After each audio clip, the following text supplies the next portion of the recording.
Namaste. Today is 1st of April, and we invite you all to watch our live webcast, Evenings with Sraddhalu. Namaste, Sraddhalu. Namaste. Happy to be with all of you. We are happy to continue our series. And today we will take up some questions that derives from our previous talks on individuality. As usually, you may send your questions in the chat box, or you may send an email beforehand at our email ID, integralstudies.in@gmail.com. I will first read one question we received from Niyoti. If both husband and wife are working in company, then office work and housework is so much that it is difficult to spend time with child. Child is left alone to watch TV or iPad. But we all studied hard during high school to have a career, so it does not seem right to leave the job. How to handle this scenario? I think a lot of parents are asking this question. Yes, it is a characteristic of the modern age that the family unit and the division of responsibility, which we will say was natural or traditional, has been destabilized. In a way it is good, but it comes with its problems. The good part is that there has been given, at least generally speaking in humanity, an equal opportunity both for men and women to either develop the same skills and capacities, or having the same experiences, or even take up similar lines of work according to their interest and nature. Of course, the goal is not that women should become like men or men should become like women. The idea is for each one to follow according to their need and their requirement for the evolution. Where earlier there were limitations, largely from practical reasons, economic reasons, and then eventually social reasons, and then habits of society, which prevented often women from having access to certain kinds of education or work opportunities. Those have been broken. That's a good thing. On the other side is this problem that if both parents are working, who will be there for the child? In the family unit as it used to be, there would be the grandparents naturally, which is already a great help. As things are today, largely even the grandparents are not there. We have what they call nuclear families, just the two parents and children. And so the parents hope that the school teachers will take care of their children and give them the values and the culture required. And the teachers are too busy with their curriculum, which has nothing to do with values and culture, and it's all about largely rote learning or learning procedures and fitting into the programming that the educational system demands. And they hope that the good qualities and cultures will take place at home, looked after by parents.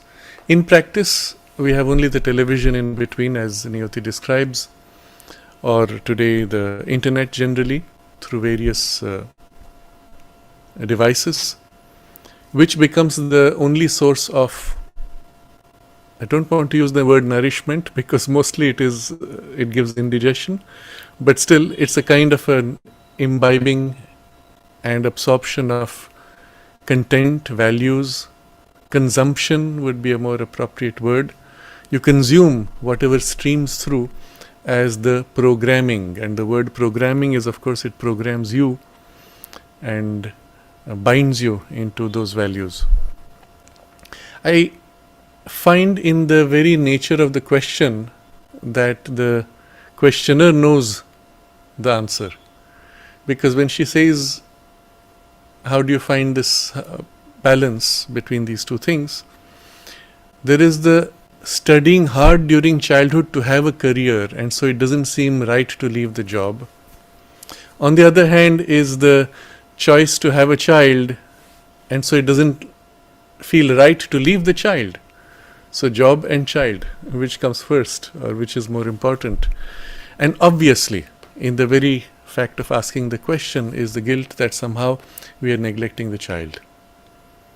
Had she chosen the child first and abandoned the job for the child, maybe for a while you would miss the job, but you can always get back to it later. You would not feel the same guilt, interestingly, because somewhere inside there is a recognition that something very important has been neglected. And I would go so far as to say, for parents who feel this conflict, consider the first 6 years of the child to be the single most important for the basic foundations of the turn of nature and the deepest set of values. If these 6 years you can dedicate yourself, the rest, as the child grows older, the individuality and separation of individuality having sufficiently happened, school can take you through all kinds of not always healthy experiences, but the child will know to manage them. And whatever little time you are able to provide at home would be enough to help navigate and compensate for the distortions coming from school. So I would still say, for all parents, if you can, one of the parents at least should be available for the child 24 hours, ideally, meaning one of them, if one goes to work, the other is here, they switch turns, no problem. But one of them should be available always, especially in the first few years. And if you can commit to that, you will find the satisfaction you gain from this will be far greater than the job satisfaction combined with the guilt of having not been there for the child. And equally, you can go back to the job. I don't know practically how it works, because sometimes you may say 5 years is a long time, 6 years is a long time to be out of the industry. But there are ways. The point is, there are ways to get around that. And there are today especially the possibilities of part-time work, online work, and so on, which allows for a mother to be at home with child and still manage part of the work. So between the two, the maximum time spent often is better with mother than with father, for the simple reason that the bond is stronger on an emotional level, because that's the age when the emotional development is most in front. Later stage, you could switch roles even, and when the intellectual phase comes in much more, the father could take the place and the mother could be even full-time work, and one would still not have too much of a problem. But in the early stage particularly, it is of a great help when the mother is present throughout, and that could make a critical difference in the child's growth and also in the development of individuality and self-confidence. As a variation to this, if you can get the child into a school space, I would avoid the word school because you are not yet in a formal education there, but even in what they call the preschool stages, where the environment allows a similar affection as would come from parents and particularly the mother, and there is not too much of the blurring out of children individuality. So a Montessori environment would be very highly recommended if you can manage that. But otherwise, I've seen preschool spaces where they just cluster all the children into one room and then somehow try to make them do something. They're too young to do things on command. So it does not work. They get them to sleep if possible. They give them things to make them go to sleep so that you don't have to manage them. And all these can be very harmful for development. So I think this is good enough to give you as a suggestion of how it could be done practically, but always there will be a choice. If there is a compromise you feel, then you have to find your balance, find a way that you do not feel uncomfortable. Remember the reference I gave earlier, that if you are unhappy about something, then you can be sure the child is unhappy and something is wrong. And the deeper the poise of unhappiness, the more clearly you know that what you're doing is not quite right. How to make it right? It's not always simple. But start doing the things at least which would make you the least unhappy, most happy, and the child, especially that initial stage of the first 6 years, bonding would be extremely valuable. If you do have the benefit of a Montessori environment, even that would be for a few hours in a day. It cannot be the bulk of the day. And then the child would come home. You could still do a part-time job during that time and then interact much more with the child. and find the balance. I think that is the best suggestion I could give. We could go to the next question. Vaibhav is writing, how to develop courage and leadership qualities in children and in adults. In one of your previous talks, you mentioned something about mother left the last part of leadership quality in ashram school. How to develop that? Another question is regarding the wideness, suppleness, and clarity in energies of our personality. How to develop this? In one of your previous conversations, you gave an example of the ashram girl having clarity and suppleness in regards to a competition of some hurdles. You mentioned it is regarding the physical training schedule given by the mother. What is that schedule? It's a longish question. I will not be able to go too much into detail, but I think the general answer can be made simple enough. So, developing courage and leadership qualities in children and in adults. The question is very general, covering a very broad age range. So, very simply, by experiencing it. You cannot talk about courage. You cannot say be courageous, and expect courage to somehow wake up. It does not work. You have to go through experiences in which there is some kind of a demand, a challenge, which, challenges your courage, but is not too hard, so that you're able to overcome by the experience of a courage, and then something more, and overcoming that, and something more, and overcoming that. That's the only way. The same with leadership. You cannot develop leadership qualities by reading about it or by thinking about it. It's by being in a space that demands leadership. Now, some of us would have by temperament a turn of courage or leadership tendency already. Such people, you don't need to do much, just provide them the opportunity and it will flower out because you just nourished it. Others may need to develop it, awaken it, refine it. They will often learn by making mistakes. And again, there the only way is experiencing it. So, since the question is very general, I will give touch upon a few examples. As a child, for example, jumping across a little gap would demand some courage.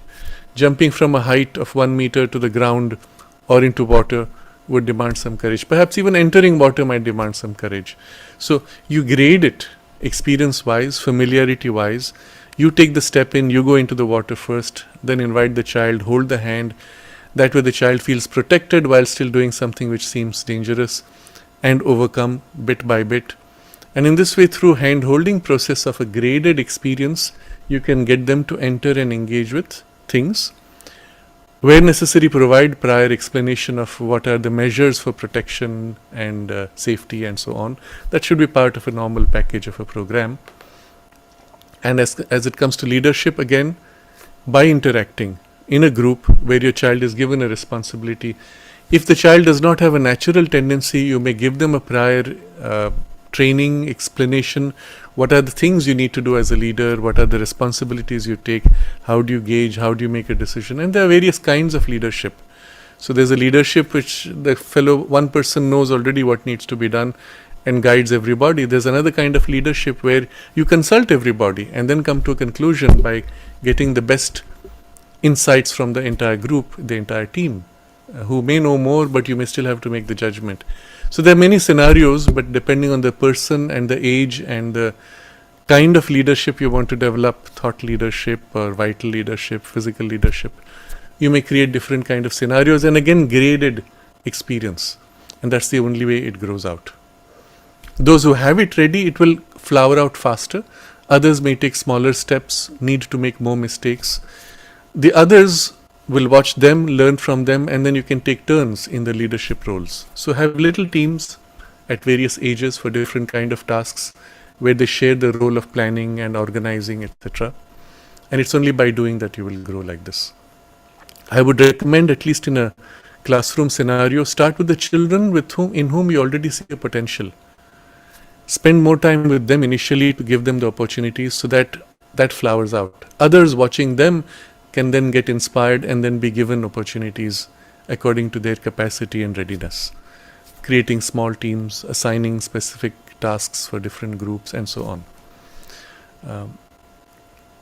You rightly recall that I had mentioned the mother had.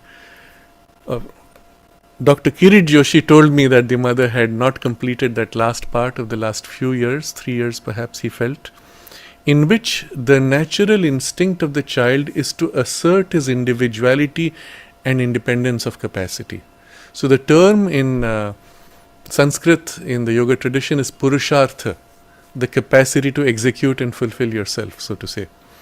And so there is a stage where children are suddenly given a lot of freedom to develop their own program, and then it's done suddenly. It's not integrated with the previous years. So at first they're a bit lost.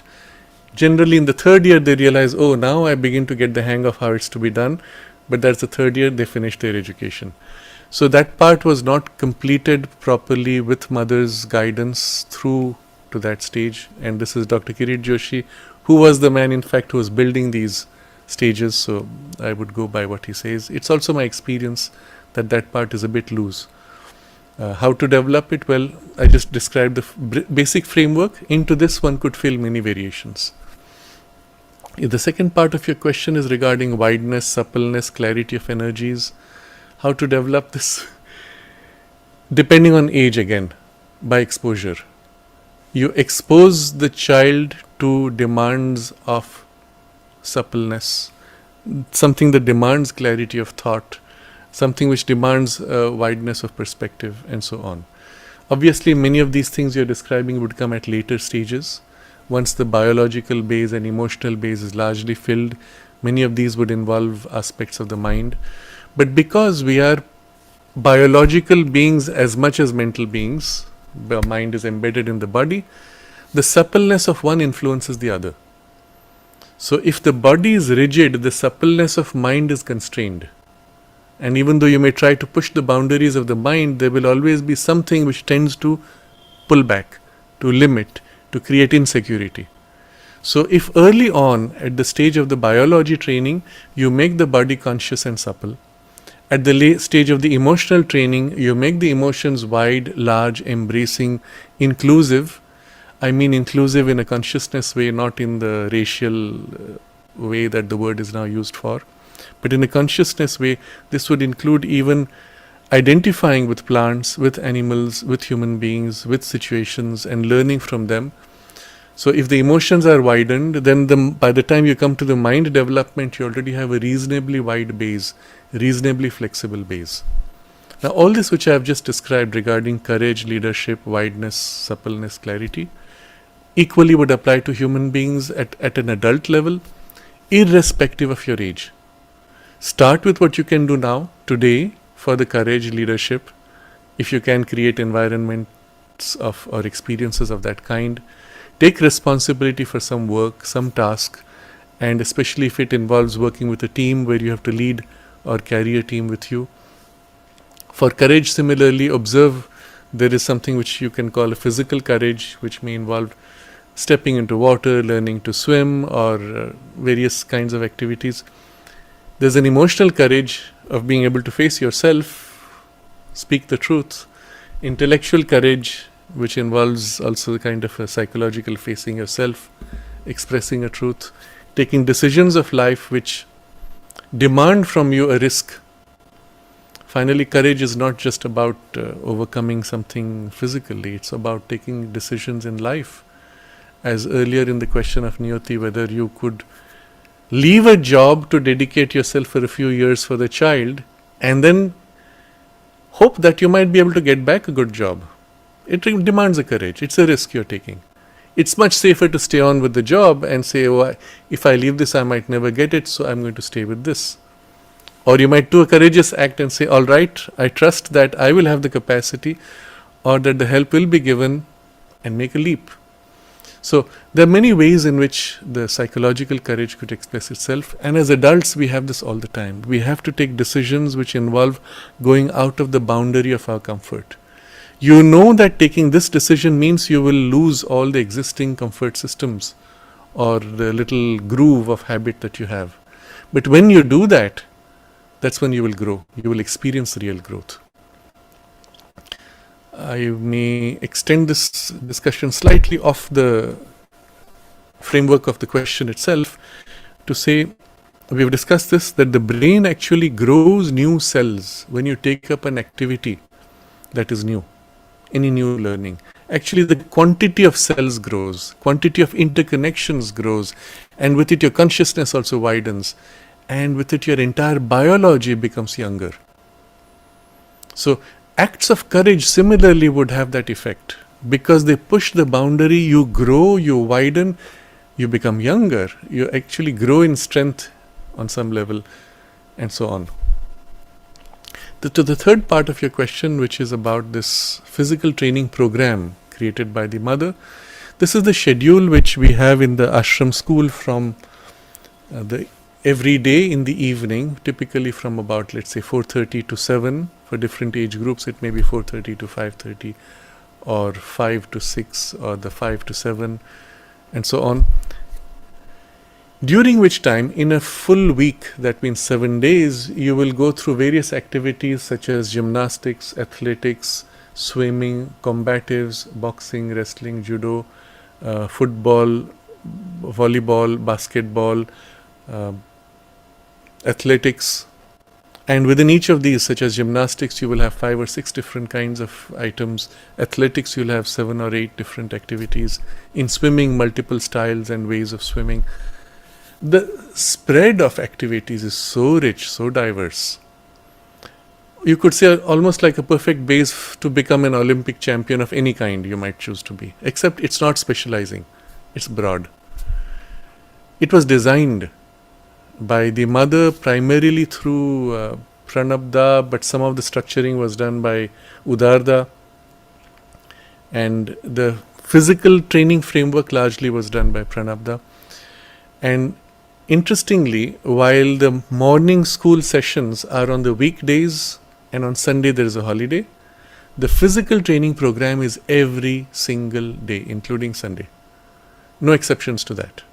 And once a week, the mother put the first of the month, today being that, for the school break, for teachers to plan the content for the rest of the month. Nobody does it today. They just take it as a holiday. But it was meant for that. But again, on that day also you have the physical training program. Physical training is every single day, no exception. Because she said, the body is a creature of habit. You have to have this routine fixed. And so through the year, with the rare exception of the 1.5 months of holidays, which also the mother did not want. It was a concession she made to parents. Every single day, all the children do all these activities in turn through the week. That's the broad framework of the program. So again, you can draw inspiration from it depending on your age and capacity and interest. Expose yourself to a rich diversity. Open all the different parts of your consciousness physically to different kinds of skills, activities, and experiences. That's the intention here. We can go to the next question.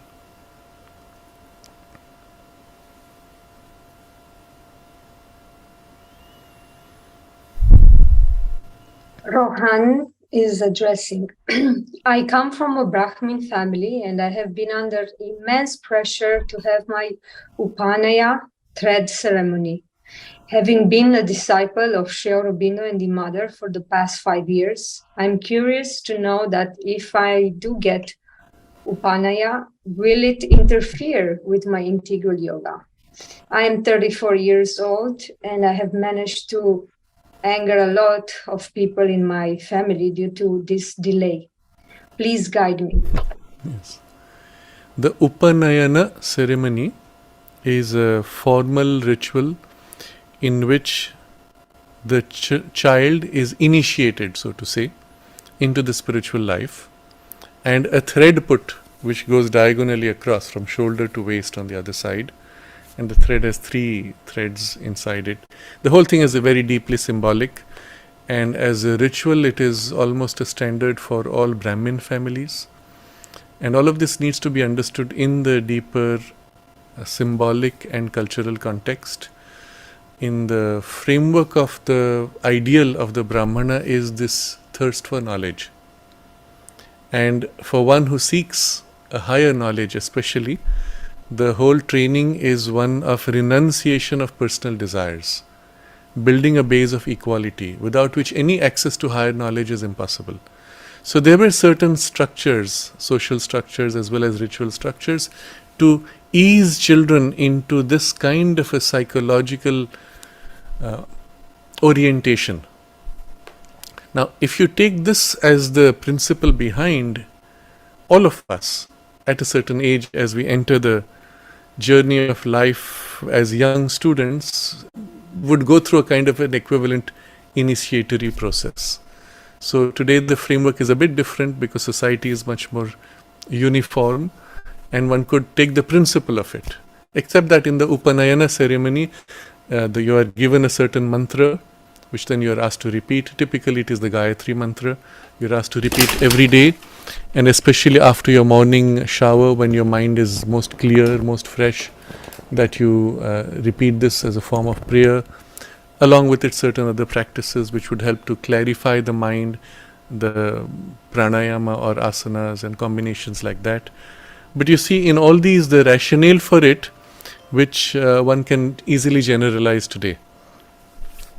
In this, typically, if one wanted to take it to an extreme, the person giving the mantra for initiation would be ideally somebody with a high knowledge or a spiritual consciousness, so that something of that consciousness comes into you in the act of initiation and so on. So all of this is to give you the background of how it used to be. Today it's much more a ritual. The deeper sense is largely forgotten. People do it because that's how we do it in our family or in our lineage or in our tradition or culture. And so the family is mostly upset because of that. If you ask them what's the point of the Upanayana, they probably won't know. They'll just say that's how it's done, otherwise you're not a good true Brahman. Fine. So the question now for you is this. Is this valuable? Do you need to concede to the family's demand or not?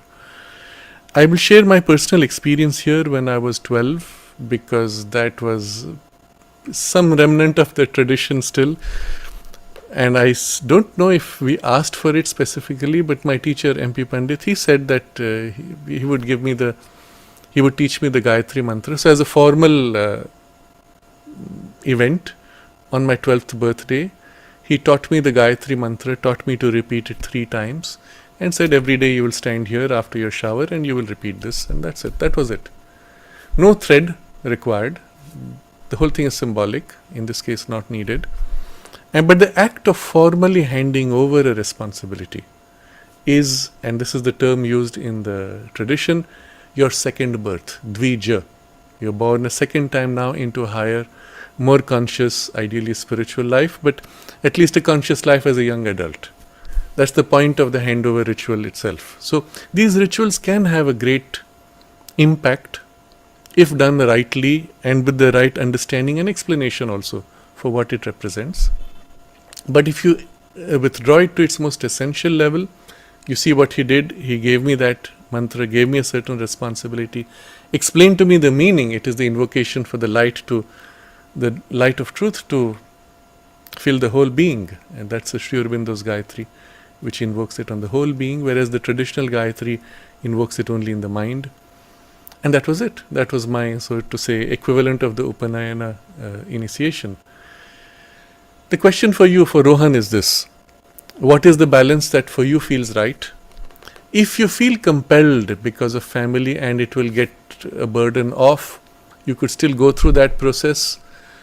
If you feel comfortable with the person who gives you the thread, go through the initiation ritual with that person that you feel comfortable with. Don't just hire somebody that is whose vibes you don't feel pure or sacred enough. And then having got through the ritual, you don't need to wear the thread every day, you can discard it. Interestingly, in the ashram there were many who had come with the thread, they discarded, there was no point to it. Finally, it's the psychological change, spiritual change, which is more important. Champaklal interestingly held his thread. And much later afterwards, he said, oh, but Sri Aurobindo had hugged me when I was wearing the thread, so I could never discard it. That was a practical problem he had. And then he said, but he has hugged the whole body, what do I do? Anyway, this is just as an aside. The question really is for you to find your balance. If you feel it will simplify the psychological pressures, you could go through it as a formality and have nothing left from the imprint. If you feel an energetic imprint, avoid getting too deep into it. Once you're free of that, nobody bothers you again. But generally speaking, I would say be very careful about any kind of initiation rituals done by anybody. However seemingly innocent they may be, behind initiatory rituals, especially when they're part of a larger system. For example, there is this pranic healing, I don't know what to say, movement, or Reiki as a movement, which has a founder and then a being which presides over the whole movement. There is often a mechanism to link you with the being behind, or the force of that, influence of that being. That's not healthy. I've shared earlier similar discussion maybe more than a year ago, 2 years ago. My experience with a group from Japan. They had this, what they call jorei.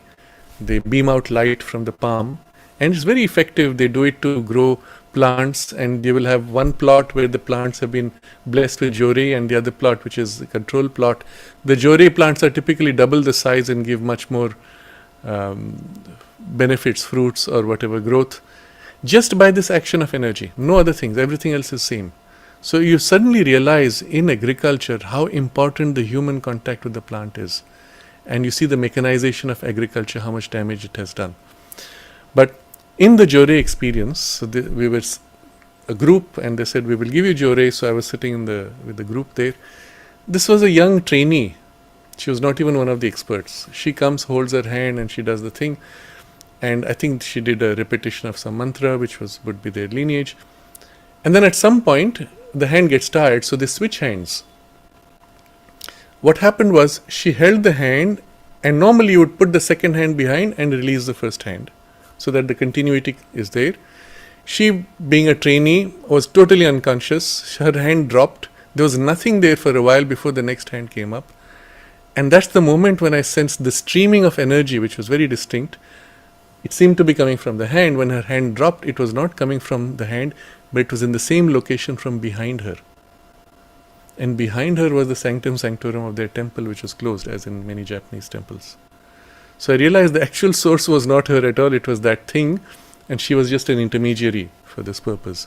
As is the case in many such cases when you get initiated into some structure of energy, work, and things like that. I've heard from people who have gone into Reiki initiation or pranic healing initiations. They say, oh, after initiation my power increased tremendously. Yes, of course, because it's not your power. You have come under grip of some other power, which is now flowing through you, working through you, using you as an instrument. So from a spiritual point of view, I would highly discourage this. Because you want to become exclusively an instrument of the divine consciousness, you do not open to any intermediate power, especially these are mostly vital powers. They may be benevolent, but still they are vital powers. They don't like the fact that you go beyond them. They become a barrier. They even put an active influence to prevent you from going beyond them or being free of them, because their goal is to increase their following, and that's for them good enough as a sense of purpose. Followings have increased. They feed sometimes on the human following energies. They grow stronger by that following, so they don't want to let go. They don't want to lose followers, and so there's a kind of a grip that comes through the vital energy, and it grips your mind. And so I would highly recommend not to do those kinds of initiations. When it comes to the Upanayana, there is no movement behind. It's more like a ritual with a symbolic value.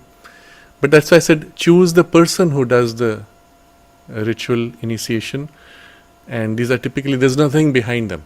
If they are pure, there's something good. If they are not pure, you just expose yourself to some junk which will pass. It won't stick normally.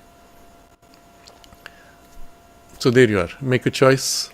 For me, it's not such a big deal if you can just go through a formal, minimal ritual. You do not expose yourself energetically to anything to get over a social problem. It's fine. We can go to the next question. Maria, what does it mean to belong to Freemasonry from an occult point of view for a person who is deeply connected with the Mother? Yes, in this case, this is one of those movements. Freemasons Rosicrucians, and then within those there are many other schools and lineages and divisions and branches within these. So this is something interesting Sri Aurobindo observes, that in India somehow you don't find these kinds of secret societies, because there was no need for secrecy, and each, so to say, lineage or teacher is a thing in itself. But this organization of multiple branches of a society, etc., is typically something of the West, and it has to do with certain aspects of the temperament, particularly in Europe. So the Freemasonry is one of these. It used to be a movement going back long ago, when they had not only an occult knowledge, but they were Masons, so they built sacred spaces using the symbolism of occult knowledge with proportions, materials, arrangements. And the idea was to be able to create a space where you could invoke or hold a higher grade of energy or power. Now again, we have to make a distinction. In India, we have similarly the Vastu Shastra for the temple architecture, etc. In China, you have Feng Shui, which is an equivalent concept, where you use an occult knowledge of proportions and materials and alignments and positions to be able to amplify certain gradations of energy. All these, anything which involves proportions, alignments, etc., all these would necessarily be energies of the vital, or at best mental, but mental vital typically. It's largely physical, vital, mental, but the vital is the link to the physical proportion. That's why the proportions are symbolic. If you take a place which is purely spiritual, nothing like this matters. You can go into an empty space, you can build a room which is completely wrong from a Feng Shui or Freemasonry or Vastu perspective, and still invoke a spiritual presence. It would be tremendously powerful and would work fine. And I know people who are practitioners of these systems of Vastu and Feng Shui, and they shared this. They went to a house and there was the place where everyone did their prayer. It was completely wrong from this traditional systems, but the presence was so strong, he didn't have the heart to tell them change it. So he told them to change other things. That was his job. He made his money from that. It's okay, he did that. But this he didn't touch, although it was totally wrong. So from a spiritual point of view, it doesn't matter. But now coming back to Freemasonry specifically, as an occult group, and because it has this very hierarchical system, they create many levels. I believe 33 levels are supposed to be the official thing. You start low, you go up as you learn by heart and put into practice various systems. And there's a whole system that programs your mind through beliefs and through rituals and repetitions of things learned by heart, building a kind of a fraternity, a group consciousness, a group identity, but under control of a larger group identity. So the intention originally was to assist the evolution of individuals, at least as if you can go far enough. That was the original intention, to help people grow more conscious and even have a more evolutionary turn. But the problem of anything which is formalized and ritualized is that at some point the ritual overrides the consciousness growth. You go through the rituals, you have a kind of a fraternity of people. Do you actually grow in consciousness? Sometimes. Some do, some don't. Not all benefit equally. But much more important, you come under grip of this formation of the collective. In fact, some of them, as you go up the chain, they have secrecies. They make you swear, they make you take oaths. And by an oath, you're bound to it for life. Sometimes this oath of secrecy with severe consequences. If you break your oath, they can kill you. As you go higher up and the secrets become more serious. What is it that you would want to keep so secret that you might be killed? Not always clear. One could say at a certain phase when the Freemasons survived the Catholic Church, they had to keep the secrecy to protect themselves. Because the church would kill you, so you had to kill your own members if they leaked out to the church. That was a rationale. But today that rationale does not apply. What we do find is there's a lot of occultism as you go up the chain, a lot of power use and application of occult knowledge to power. And with that naturally comes all this secrecy and requirement of serving the larger unit so that you don't break away using the same technology that they give you of occultism. You don't turn against them. and they can control you. So then it gets into a murky space. So coming back to the question now of Maria, within Freemasonry there are many schools, some leaning more to the light, some which have openly gone to the dark side, where the ego satisfaction and power satisfaction overrides the growth of consciousness or spirit. And they justify it by many means. One of the means they use is to say that finally you are learning, you're freeing yourself by asserting your will over circumstances. You override nature, you become master of nature with your will leading you. Except it's ego will, it's not soul, it's not divine will. So that's when it goes into a dark side. The same knowledge could be used in both ways. But because there are so many schools, it's difficult to know in which school you have kind of fallen into. And if you're at the lowest levels of the rungs, then you don't get too much into the occult space. Then it's more like a fraternity, friends helping each other, looking after each other. It's like a kind of a club, people helping each other. As it goes up, it becomes more serious. You can even have a judge releasing a criminal, and this is what they tell you actually, if he is part of the same Freemason framework. So many things can happen as you go up because they all deal with power. But at the lower level, it could be just basic society, socializing. I don't know what level Maria's question relates to, but in any case, there is this influence. There is an occult influence in the very fact of being part of an occult body. I would say simply notice what you gain from it, notice what binds you to it or what limits you in it, and if you need it for a social support, fine. Don't go too much into the other aspects. You have a friend circle, maybe that's all it gives you, that's fine. But if you're conscious enough and you feel there's an energy which grips your mind, then be careful. And I would suggest gradually weaning off from that energy, because the energies don't like when they lose their following. Here I'm going to link it to something else which is more serious even, but in the same direction. The mother speaks of baptism, and from the Catholic Church perspective particularly, and she speaks of how it has this effect of gripping the mind in a way that is so powerful as an occult formation. There's a whole occult machinery behind to grip.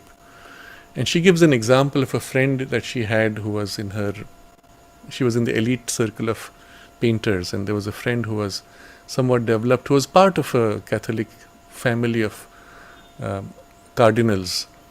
And she was completely convinced of the need to liberate her consciousness.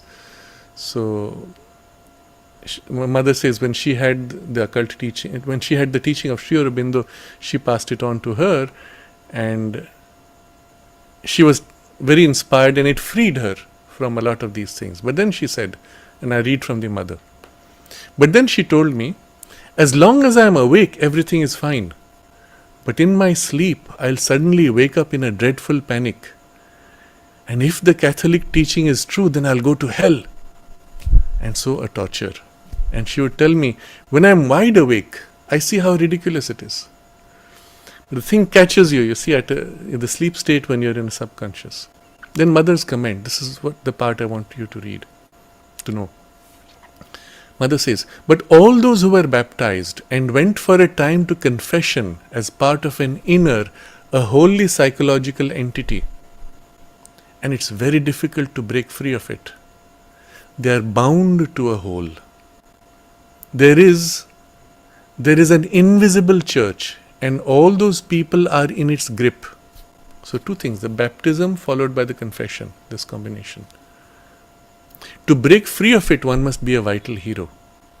A true hero, you understand, because it's very strong. I saw that all religions have in that way kinds of congregations in the invisible. But the Christian one is the strongest of them all from a terrestrial standpoint. So again, I'm putting Freemasonry as part of this, let's say, a religious framework. Of course, as a religion, it's much more rational, but still, it's a framework of a group unit, and so it comes in the same category. But the Christian one is the strongest of them all from a terrestrial standpoint. It's much stronger than that of the Buddhists, much stronger than that of the Chinese, much stronger than the ancient Hindu religions. it's the strongest. Every religion has this, the tendency to form a kind of a, she uses this very interesting phrase, congregation in the invisible. Like a invisible group consciousness which grips and holds. And I've seen this again referring to a particular sect of one of the religions. I don't need to name it now. I saw all the members of them had a particular quality of a light. So I would meet this person and they were dressed in their tradition attire, but it could have been one of many sects. And that quality of light I recognized and said, "Are you part of this?" And they said, "Yes, how do you know?" I said, "I recognize the light." Very interesting. So it's almost as if the group consciousness of that to which they have aligned totally is now containing them, carrying them even. They're a part of it as a unit. But this kind of a formation exists in all the religions, and she mentions all these. And naturally stronger than the more recent religions too. The strongest, she speaks of the church, Christian. And when you are baptized, you are bound. If you don't go to Mass and have never been to confession, with a little vital energy you can get out of it. But those who have gone to confession, especially confession, and when you take communion, when you are given Christ to eat, another frightful thing. And then she pauses. She doesn't say more about that. And she goes back to the example of that woman. She says, now that girl was a true artist and a great intelligence. So I had the example. When she was awake, she understood wonderfully. And she was herself was furious. But she didn't have the power to get free of the influence of her subconscious. So that's it. Let me skip this now. But this is to give an example of how this thing works. And being part of any such formation, group formation, anything which involves a kind of an initiation or ritual that binds, I would say generally, be careful. So to Maria, finally I will say, if you have a deeper sensitivity, try to feel the vibe of that space and the extent to which you feel held or bound in it. And if you feel it uncomfortable, then I would say wean off gradually. If it does not mean anything and you feel no difference, it doesn't matter. Even if there was a grip, it wouldn't matter, right? So, but if you have a sensitivity, follow that. And if you need social support of social interactions of various kinds, you might find other clubs. But or maybe this one is innocent in itself. There is not much of an occult structure and it might be just right for you also. So follow the feel. We can go to the next question. Mai Tai.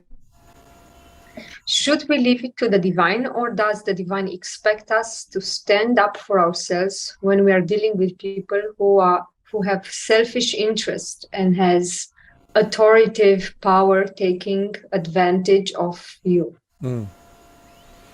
This is a very common question for people in a spiritual life, as very often you tend to be not so strong in the vital assertion. Quite a bit of it is because in the very training of spirituality, you are told to be selfless, you are told to give, you are told to be nice, and so the vital does not have a strong domain of experience to strengthen itself or to assert itself. As a result, you become relatively weaker to somebody else who has a strong vital, who then tends to take advantage of you. People who have very strong vitals don't like to participate in a spiritual training because or discipline, because it demands to give up too much of the vital dominance, or they use it as a cover but really don't put it into practice. So the questioner Mai Tai is asking, should we leave it to the divine, or does the divine expect us to stand up for ourselves when dealing with such people? Remember, the whole goal of this evolution is to build you as an individual, as a focal point for the divine will to work through. If you can't stand up for yourself, then you have not developed that individuality and you have nothing worthwhile to offer to the divine, remember? So remember, we also spoke of the nature of what distinguishes individuality. I used this phrase at that time 2 sessions ago about a focal point around which all of you is organized. But the other side of individuality is your ability to resist other external influences.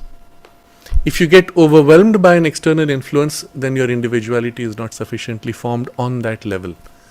Typically, in this case, the vital. You may have in the mind a reasonable individuality. You understand, but when it comes to the pressure on the vital, you yield, you are unable to resist. Or there are people who have the reverse. They are able to hold strongly here, but in the mind they can easily get swayed by any reasonable sounding idea, but not able to think in an organized way to counter just because it sounds reasonable but may not actually be. But this part is not developed. So observe where your individuality is better organized, on which level, where it is not. And if you find yourself unable to resist an opposition or a strong influence from outside, then know that that's where you need to strengthen your individuality. And if you don't do that, then you don't have a worthwhile center to offer to the divine. But also from the divine point of view, there is no clear focal point through which the divine will can act.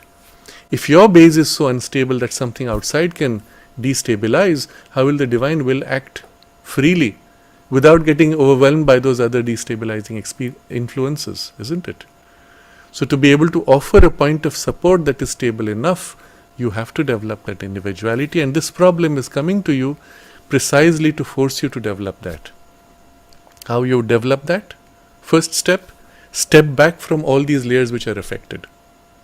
Become conscious of something within, maybe as a general backdrop layer or as a presence within which is unaffected by these pulls and pushes, including your own attractions and repulsions and desires and expectations. So it's one of the commonest mistakes is, I will resist that negative influence, but I will chase after my desires which I like. It's the same machinery for both attraction and repulsion. So if you indulge in one, you will lose in the other. You have to treat both extremes as equal. I like, I don't like. Both are equally to be freed from. That would be a true sense of a deeper equality. And then equality in behind the mind, behind the vital, ideally even behind the physical tendencies of reaction, but become conscious of a layer within which is unaffected by all these pulls, pushes, likes, dislikes, and influences. If it goes closer to the psychic presence, wonderful. If not, a more mentalized kind of backdrop of awareness, whatever it is. Hold that. Center yourself there more and more. Make it a discipline in your daily life for both likes and dislikes, positive and negatives, to hold yourself in the poise of equality. Yes, when the positive comes, you will enjoy it. When the negative comes, you will deal with it, but not losing this poise of equality. And that's when you'll find you can actually enjoy both. Even when the negative comes, you say, aha, that's interesting, and not be affected. The moment you identify and are pulled to the positive, you have lost the center, well, you will lose the center on the other. So when this base is built, ideally with a strong psychic influence or whatever you are able to hold, from that point on, when you see something happening, you will find you can assert a choice and say no or yes, depending on what is required as to the best of your capacity.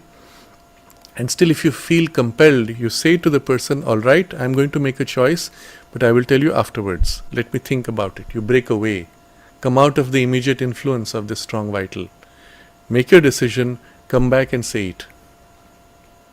So there are ways you can manage that. But first, to be able to hold a clarity internally requires you to have a base which is sufficiently stable. Find that first and then build around it. And bit by bit, by pushing back on the little things, you'll find you can build sufficient organized center that you'll be able to push back on the bigger things, resist them or manage them, modify them as required. That's how you'll build this individuality from an influence which is closer to the true center. You could still try artificially building something, but that will be an ego center. It will not last. It will be changing and you will not know it. You will think it's I, but your I is wandering all over the place. You have to always go back to something which is itself free and stable. We can go to the next question.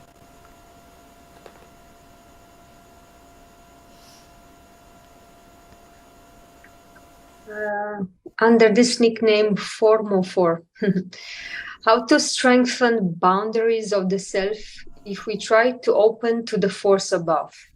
If we are constantly aware of outer forces, how do we recognize the mother's force as opposed to another? Can we open to the force above before we have organized ourselves completely around the psychic?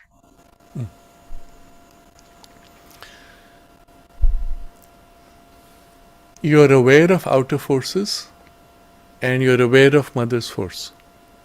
Can you feel a difference? If you can't, then that's the first thing you have to do. Disengage from all forces. Become conscious of the purest, most essential center within you. Of a center that is utterly still and quiet. Where you hold the purest, clearest sense of an aspiration for the divine. Most selfless. Lean towards that, center yourself more and more towards that. From that as your base, as your center, and this relates to the previous question, the same movement. When you feel various kinds of forces, you will distinguish immediately in the quality of the force. Something which is lower or higher, purer or coarser. Observe. Initially, just observe. Allow some time for the observation to become clear enough without taking any hasty action.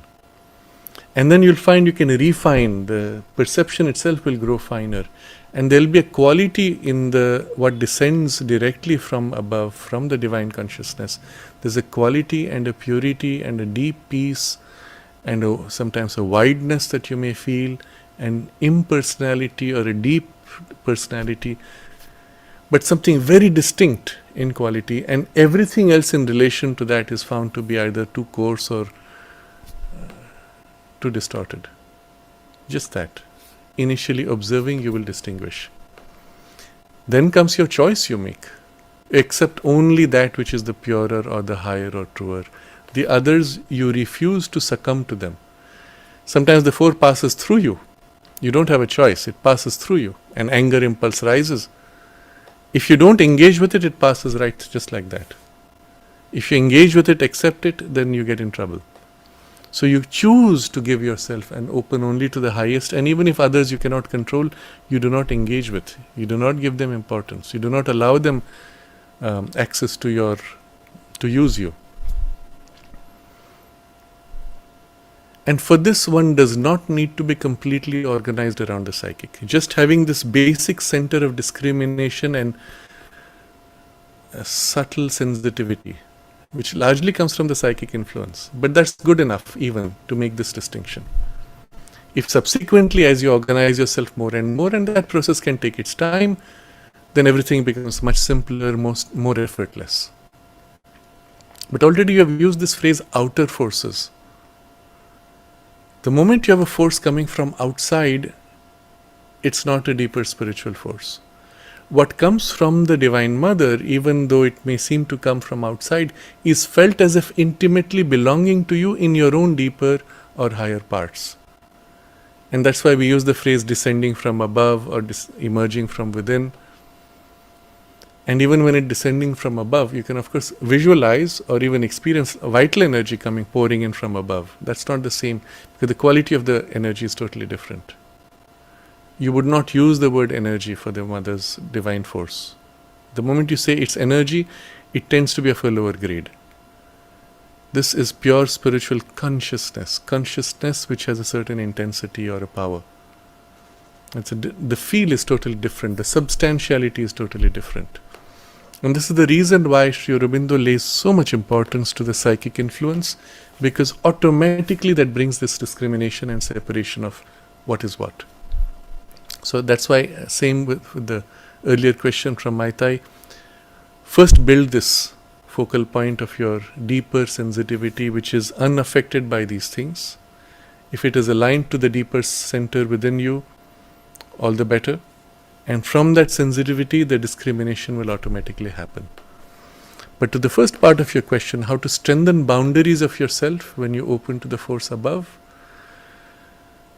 I will simply say, I think what I understand by what you mean about this is when you open above, you don't want other forces to come in, if I've understood you correctly. Simply the fact that you open only to the presence above, the choice you make, the sense of movement in the opening. For example, you could just open yourself. I'm opening to the universe. This is what you see a lot of junk in the New Age stuff. Open to the universe and the universe will do. What you're doing is opening to all kinds of universal forces without discrimination. You become a cork on the sea, moved around, played around. And of course, sometimes things fall in place and you say, the universe answered. Often it shapes you, it shapes your thinking and makes you feel you want this. You're a toy basically in the hands of lower nature. Here there's a clear sense. First you organize your individuality. You are not all these. What are you? Hold this awareness. And then this entire awareness you turn entirely to what you feel as the presence in its highest, or what you conceive of as the highest of the divine. And open to that and hold there. And ask for that to fill, to descend, to fill, to carry you. And you belong only to that. This sense of initial clarity of what it is you are and what you give yourself to. This is extremely important. Automatically with that you will find the influsion of other forces don't have the same access. And then with that, if this discrimination grows, you will sense when other things come, you will be able to distinguish between mixtures. All that will be very rapid and most natural. I think this would be the easiest way for you to move forward. I think with this we have covered most of the questions which related to what we have discussed so far. There are several questions which relate to what to do with a damaged nature from a not healthy education, and allied to that several questions which are there, which we will take up in the subsequent sessions also. But for now I wanted to build on our previous discussions where we have spoken of individuality forming. And then when you look at all these individualities, each is unique. And yet we can broadly categorize them into certain types, certain tendencies, certain habitual forms, certain temperaments, certain qualities, and so on. This is extremely important in any kind of education, because according to your temperament, according to your turn of nature, will often be your way of learning. And for a skilled teacher or parent, your way of teaching or supporting, nourishing.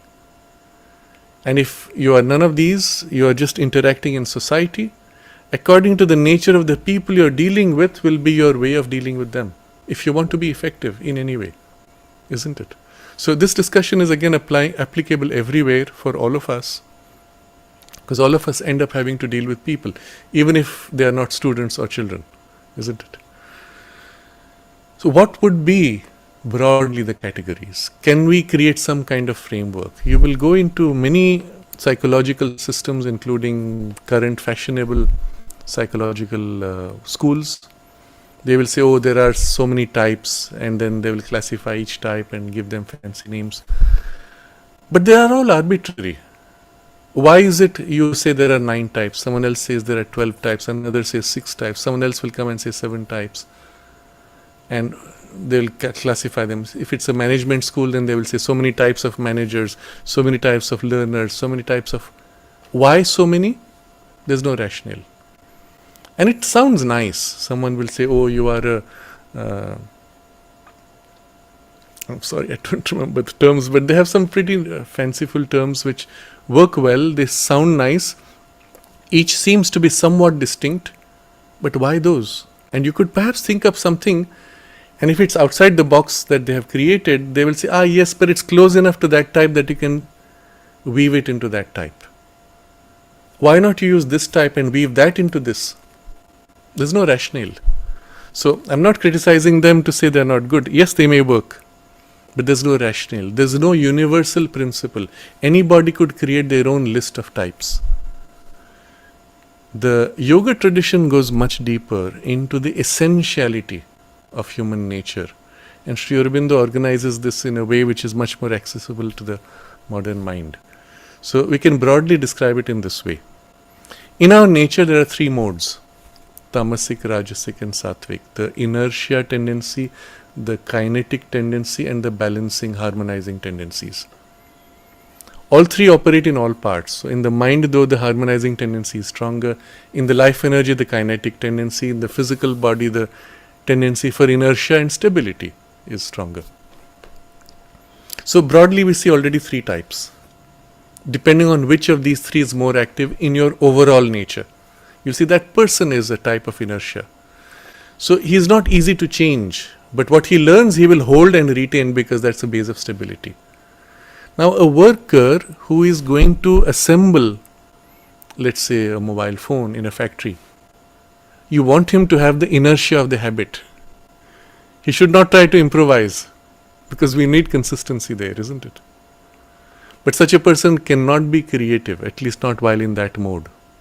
He must set aside his creativity.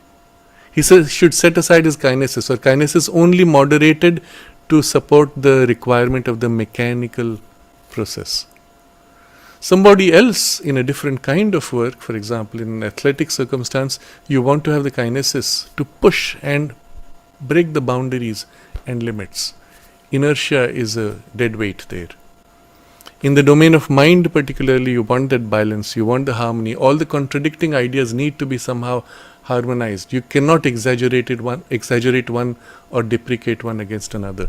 So each of these has a role, depending on work. So they have a suitability of a certain nature for a particular role, just by looking at these three. But then you see, always with nature comes also soul, consciousness.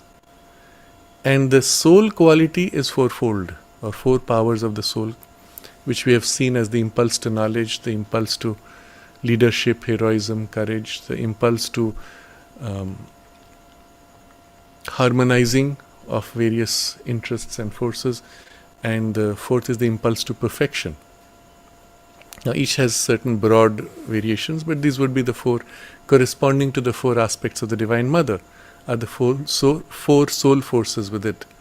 So four soul forces, again in each one of us, one of them dominates, the others would be secondary. In the less developed, one will dominate, the other three would be weak. In a more developed, one will dominate, but the second will be quite developed and supporting the dominant one. In a still more developed, a third one will be also quite developed, and in a more developed, all four would be awakened, but still one might dominate. And in the most perfect, at that point, of course, you have gone into the integral yoga or in the integral transformation to a very high degree. The four blend into each other in a single movement of the soul force, as if four broad colors now blending in a full stream of all variations and easily able to modulate the four qualities or their blending as needed for a particular task. We are not there yet, but this would be the perfection of the soul power. Where are we? We have one dominant and the other three more or less developed, somewhat integrated.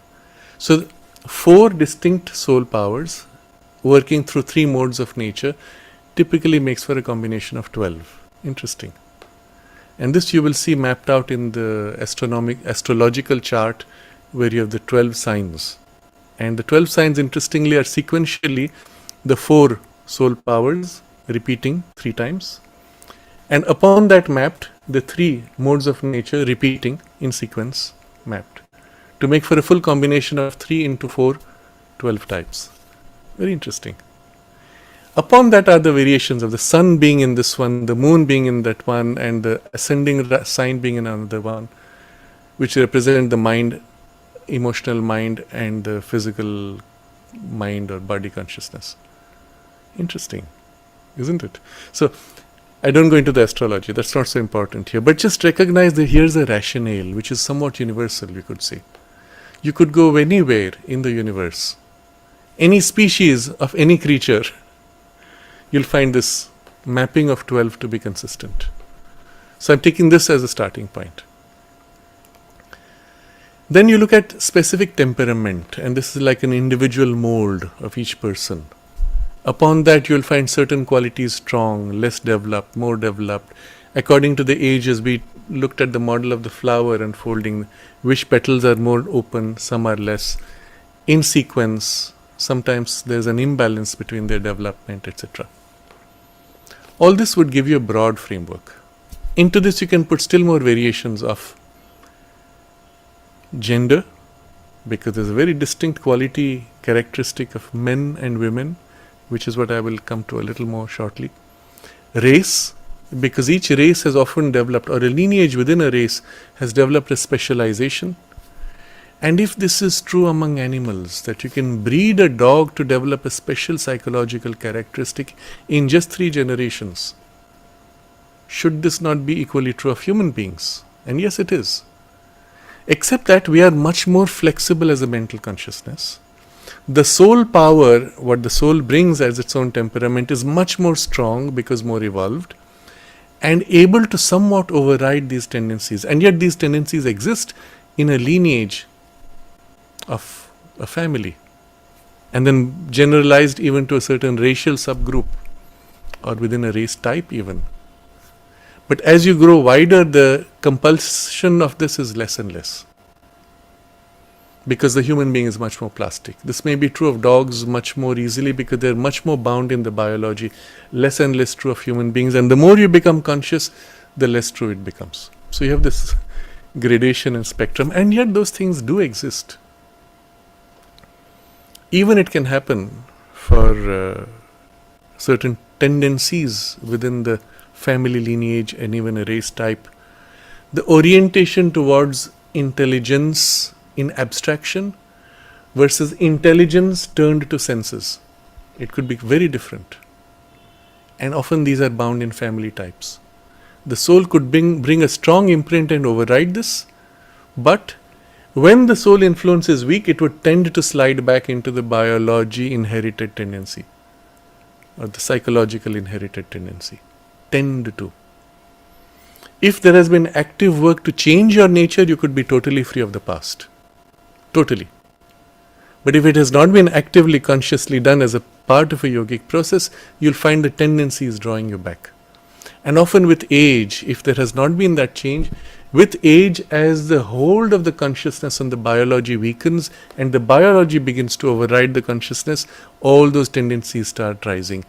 Atavism, we say, or the family inherited tendency. And you'll say, oh, his grandfather was like that, and now you see him behaving the same. With age. You understand what happened there? The consciousness hold on body weakened, body hold on consciousness strengthened, and therefore you saw this. But you didn't see it in the youth, you didn't see it in earlier years. And the balance tilts. That's why it's so important for us to change our nature all the way down to our physical consciousness as early as possible while it is flexible, before it begins to harden. Okay, so this is just to give you a background. Recognizing all this, and upon this I will still throw a few more variations of culture in which you grow up, civilizational imprints, environmental influences, the kind of media you've watched. Children today, having watched a lot of exciting movies, will tend to build certain tendencies. You may say they turn to exciting movies because of a rajasic tendency, but it highlights and warps that same rajasic turn, which could have been a positive turn, into a negative excitation. And then what you repeat over time becomes a habit. All these come into you to form these distinctive tendencies. But if you have understood the broad psychological universal principles behind, you can easily recognize a person, recognize their strengths, limitations, weaknesses, and assist them, deal with them, depending on what your role is, to either overcome or manage them in a group situation. So generally speaking, in a school framework, we might say that there are children who are more visual learners, auditory learners, and kinesthetic learners. So you will address them differently. The visual types, you will use even a vocabulary which is visual.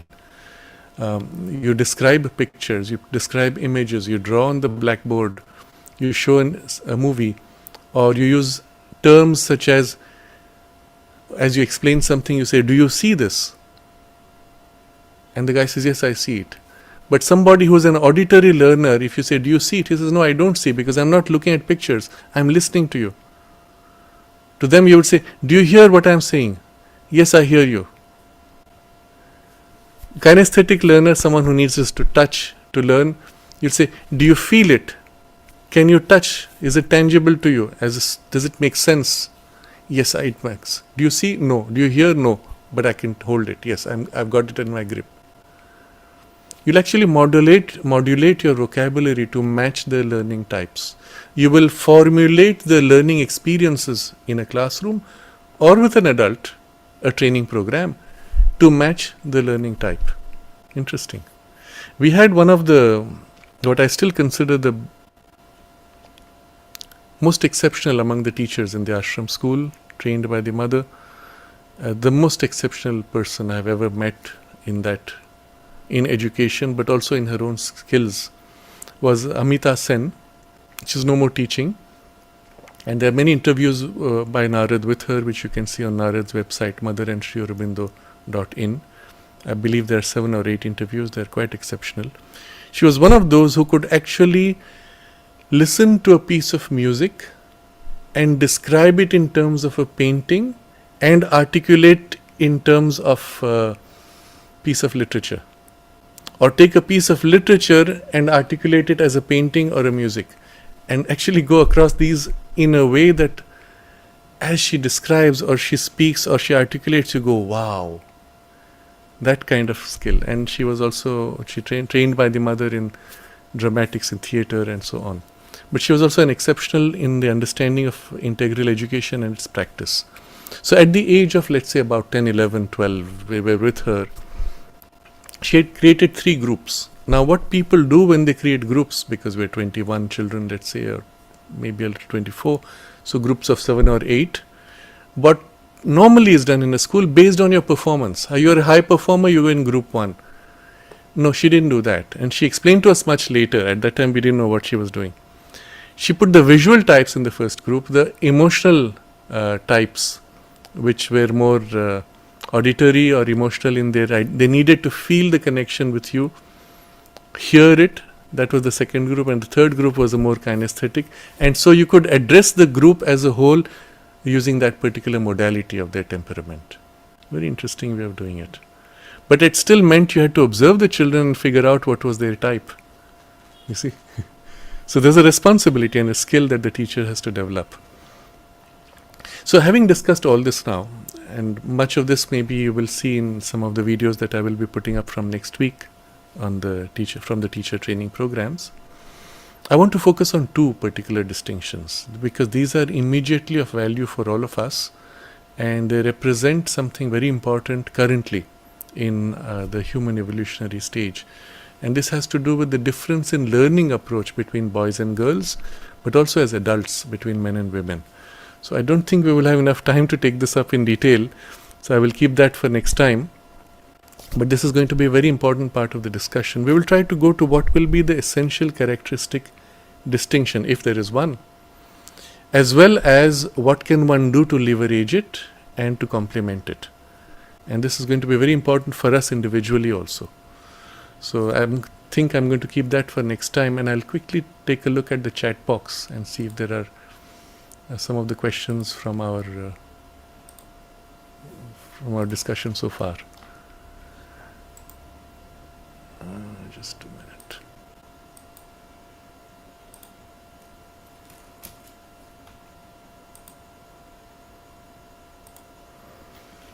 So I'm going to stay with questions which relate to what we have discussed, and there are other questions which I will keep for later based on the topic as we come into them.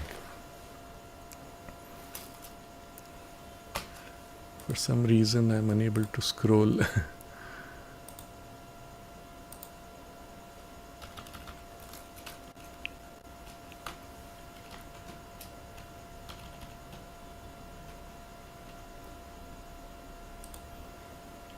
Okay.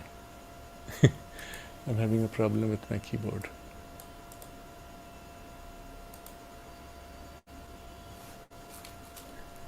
Let me just do a refresh.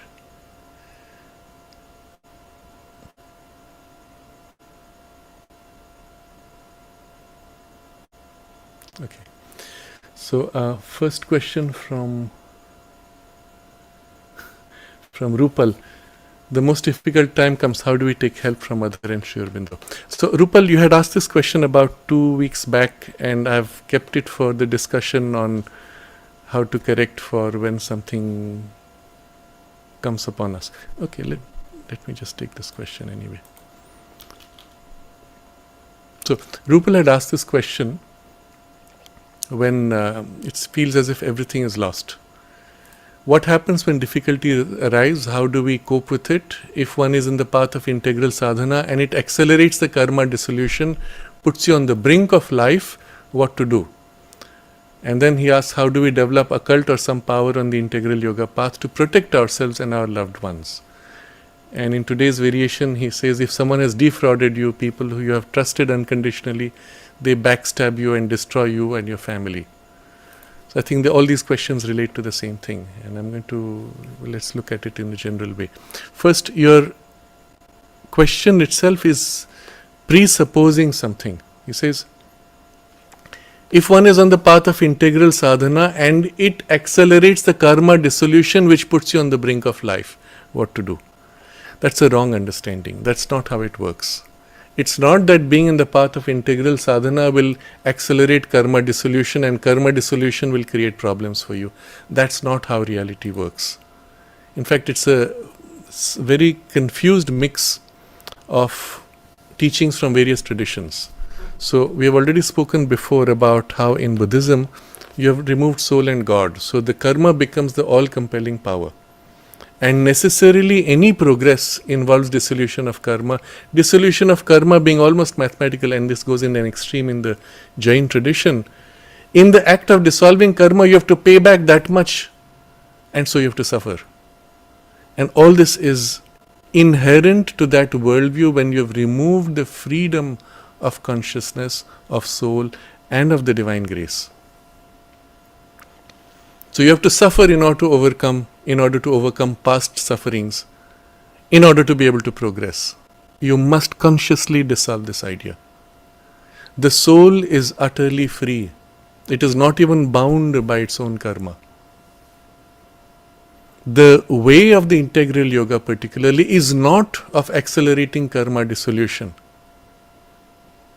It is completely freeing from the past by change of nature. And so, if you're going to chase after karma dissolution in the act of dissolving it, you'll create more karmas which you have to dissolve. It's meaningless. It does not work that way. When you change your nature, all the things, even the karmas associated with the past tendencies of your nature, no more apply to you. In that sense, you have dissolved the karma. But not by countering it with more contrary karma. It's by changing of consciousness itself. So just as an analogy, if you throw a ball at this level, you throw a ball against the wall, it comes and, hits you back if you don't catch it. But if you throw the ball now, meanwhile you've climbed up one floor, the ball comes back, there is nobody for it to touch, isn't it? You've moved on, you're in a consciousness where it doesn't apply. And even if there is some backwash of some flow of energy, it comes, it passes through you, it doesn't affect you profoundly. Karma is no more mathematical in the domain of freedom of consciousness and of change of consciousness. It actually, when I asked my teacher once, I asked him this question, I said, in life, practically every action you do builds some karma. So all the little karmas, do they all gang up in one big wave and come and hit you in a big way? Or do the little ones come back as so many little things? I was thinking mathematically, you see, in that way of thinking. And he said, no, most of them just fizzle away on their own. And that was such a beautiful image that I started laughing. Because karma is not mathematical. It is not that if you produced one today and one tomorrow, then day after it has come back to you as a 2. The one can fizzle out, become 0.5, 0.1, or just become 0, just like that. Because finally these are energies, they dissipate. But if you have grown in consciousness, even if there was a 1 plus 1 equals 2 or 1 plus 1 equals 3, to your consciousness now it is equivalent to 0 because you have grown. So if you are on the path of the integral yoga, first of all, it is not relating to karma dissolution as a means of growth.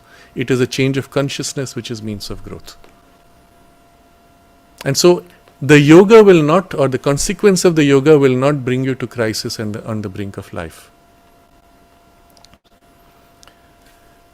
But to this question of you're putting trust in people and then unconditionally and then getting backstabbed or being destroyed because you trusted them, I will say that was a mistake that you made. Your inexperience or your wanting to believe in the goodness of another as your weakness. And here was the consequence of an erroneous understanding and of a wrong relationship with somebody which brought you to this consequence. Again, it's not karma, it's consequence of putting your trust on something wrong. So let's say you are standing in unstable soil. So because the ground is shaky, you hold what you think is a tree or a strong piece, a rod, a wood. Thinking it is strong, you grip it. And so when the earth shakes, you are reasonably stable. But if what you saw was not a tree, was not a metal piece, but was a piece of foam, but you convinced yourself, it's brown, I hope it is a tree, and I grab it and give all my lean on it with all my strength, well, it's going to collapse. If not now, after a while. And when it collapses, you are going to fall. Whose fault is it? Not of it, but of your wrong perception or wrong trust. So think of it in this way. It's not coming as a punishment first. It's not a karmic consequence in that sense. It is coming as a consequence of your immaturity, inexperience, or I will use the word, it's a bit strong, but you must be conscious of it, self-deception. Because many of us, because we feel we want to be trusted, we are worthy of trust, we want to convince ourselves that everybody is worthy of trust. Even though you see in their behavior that they are not worthy of trust, you want to convince yourself they are worthy of trust because that's the only way you feel good about yourself.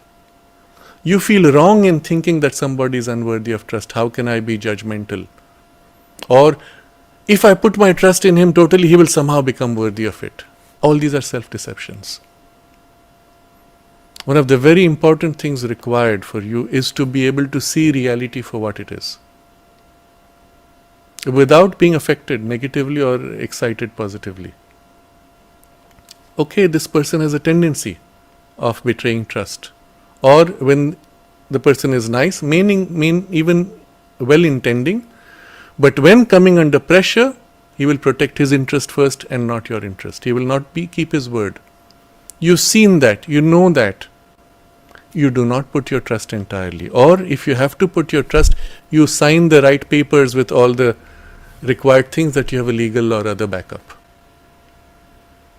You see, when you create, this is one of the problems I faced initially. I went through the same kind of problems. I wanted to believe everybody was good.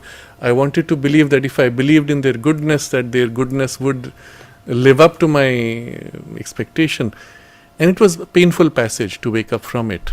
And one of the problems it took for me was when I had to sign an agreement with somebody, it was going to be a kind of a legal agreement, I felt very uncomfortable. Because first I was resorting to legal means, when the whole basis of the spiritual consciousness, the values I grew up in the ashram was trust. You trust somebody because they're worthy of trust, otherwise you don't even go to make an agreement with them. Why do I have to sign this paper? And I had a great struggle overcoming this. I don't think the other person understood. He was more a businessman. I said, what a difficult decision for me to have to sign this. He didn't get it. But I learned this later. I learned this later from somebody who was in the business field. And he explained to me, he said, you don't sign a paper because you distrust them. You sign a paper so that when there is a problem, this is what you fall back to. You're not starting with distrust. You're looking at a situation where eventually life is going to squeeze you and them so hard that your current goodwill and affection and trust is going to break down in some way. Because someone is going to be squeezed hard. At that point, what do you fall back to? What's the mechanism of resolution? That's what the agreement is about. So in good times when we're all well, you don't need the agreement. You Prepare it only when times go bad and really, really bad. When you too will be pushed to the limit of your conscience and capacity and truthfulness and integrity. And we all have weak points where we will break. And life will precisely push you on the point where you might break. So it's really a part of developing yourself to a greater level of maturity, to be able to face people, things, situations for what they actually are without hiding from yourself. Something which is inconvenient for you to see. And without feeling guilty about taking a position which may seem judgmental. You don't pass a judgment over a person necessarily if you feel guilty about that. Instead, recognize here are tendencies.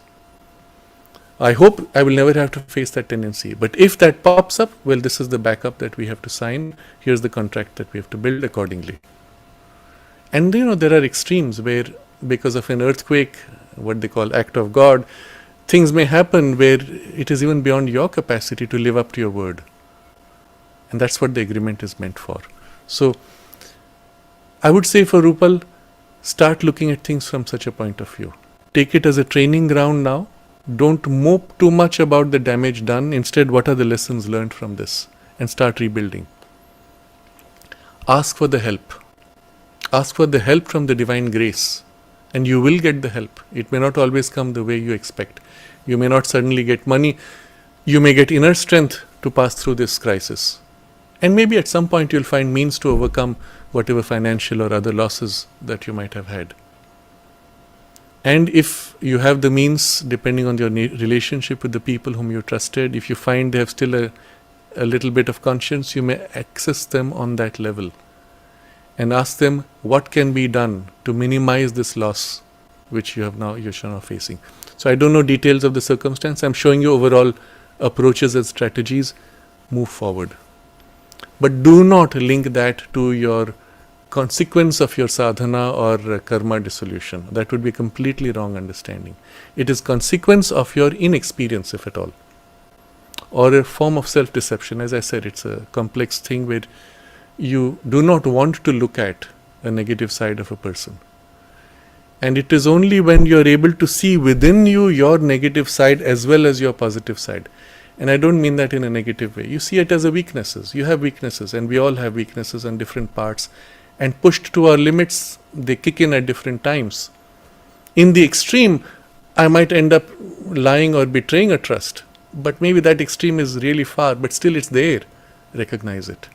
So in you, you should be able to look at yourself entirely, transparently, and place this before the divine and say, here I am. As long as you hide from yourself a part that is for you negative or deceitful or whatever that you cannot accept, if you cannot see it, you cannot open it to the divine. And if you cannot see it in yourself, you cannot see it in others. And this is your weakness. Start with being totally bare to yourself. It's very painful when you do that the first time. Because you will see so much, you'll say, oh, I'm so horrible, I'm worse than all those people that I criticize. No, you're not.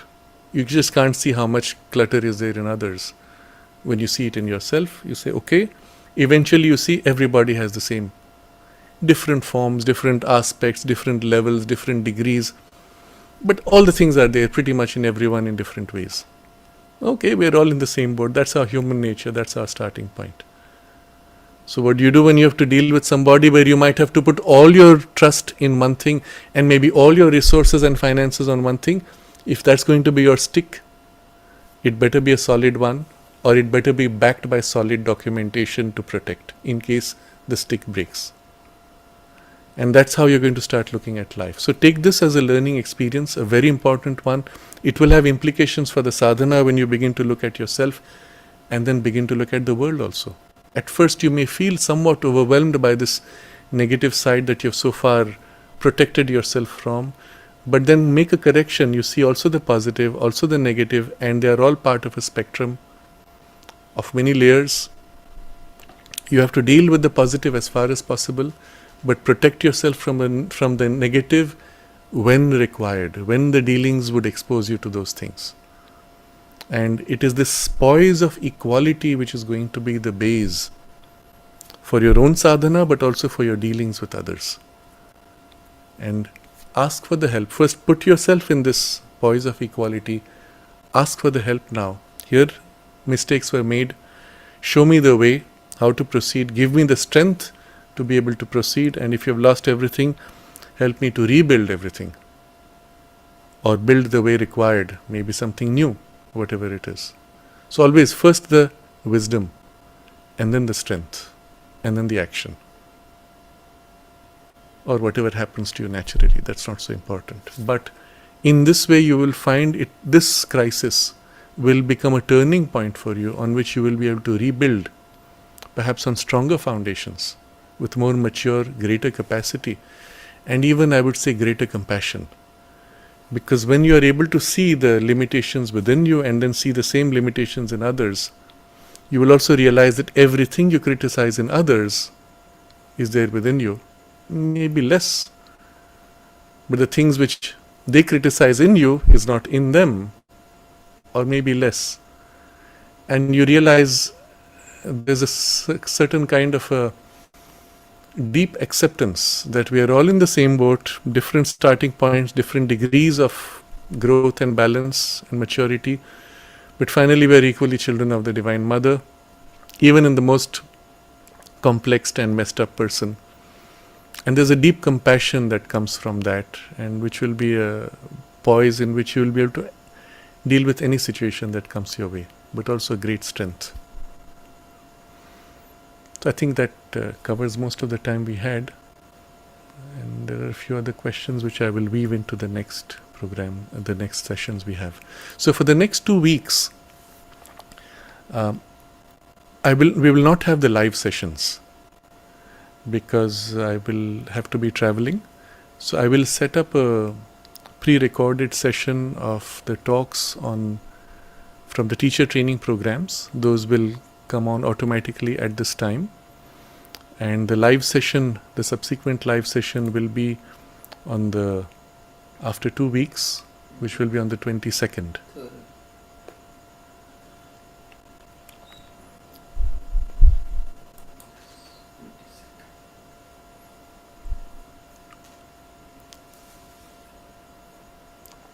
We can take a moment to review what we have covered.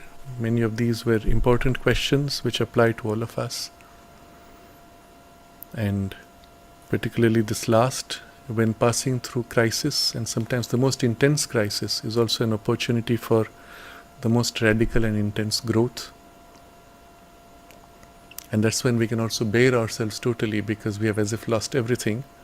There's nothing left to protect, so let go of yourself and of everything and open yourself entirely to the Divine and say, here I am with all these limitations. And everything you see in them, if you can recognize at least in seed form the same tendencies within you, and turn it all to the Divine and say, here I am. And then here is the situation. Help me, lead me, guide me. And if so needed, if you're in distress, save me. Save me from the situation, protect me and take me through. You've asked how to develop occult powers and so on to protect ourselves and others. That's not the way. Any power you develop will be wielded by you, the ego person. You will always end up creating more problems out of it. You've just lifted a battleground of swords to a battleground of occult powers. Worse in side effects and in the damage to you. That's not the way. It's not developing more sophisticated weapons. It's by surrounding yourself by the protection of the Divine Mother and the Divine Presence, and being open to that and being totally honest and true in relation to it. And with that transparency, you will find even when you're dealing with someone, you will be shown their weaknesses, and you will have to then accept and make arrangements to protect from that. You will always be shown, and you will be given the inner stability and strength to deal with it. Then that's the way to protect yourself. By total trust, by an entire self-giving to the Divine exclusively, is the basis in which you will be fully protected. The part that is not given is the part that is vulnerable and will get hit. So use this crisis. It's a wonderful opportunity.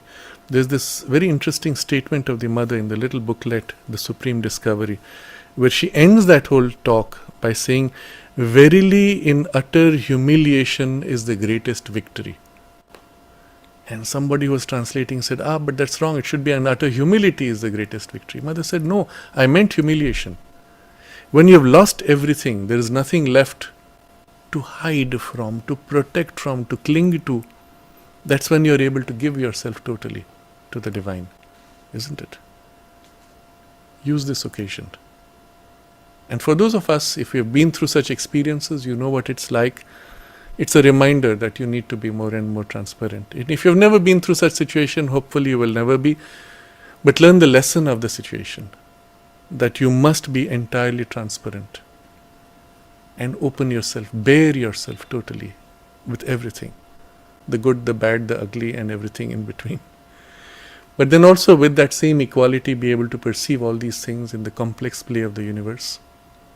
Behind all that complex play is always the Divine Mother's protection and strength and wisdom and love. And open to her, not to people. Rely on her, not to people, not on situations.